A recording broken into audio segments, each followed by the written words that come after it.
Saya dijangkiti dengan pneumonia dan bronkitis. Warded hampir 2 bulan dekat hospital.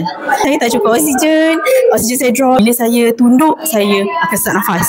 Saya tukar position, saya sesak nafas. Hai, selamat pagi. Saya Natasha. Saya adalah fisioterapis.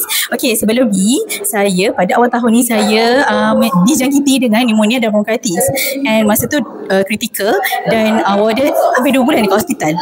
So dalam waktu tu kritikal memang saya tak cukup oksigen saya drop, saya duduk kat katil and then saya boleh bergerak, cuma setiap pergerakan saya terbatas. Bila saya tunduk, saya akan sesak nafas. Saya tukar position, saya sesak nafas. Okey, selepas saya keluar daripada hospital, saya diperkenalkan dengan Lorasox dan Shirutto. Okey, sebelum ni saya punya history setiap kali saya masuk ward adalah disebabkan kena jangkitan, berjangkit dengan orang batuk, sesama atau demam dekat, saya akan berjangkit. Tapi lepas saya habis memang literally one box of Shirutto and memang I pakai consistently Alora, saya tak mudah jangkit. So kalau orang dekat sebelah saya batuk ke sesama kan, saya tak mudah jangkit dah. So yang Alora, you pakai Alora Pens ke?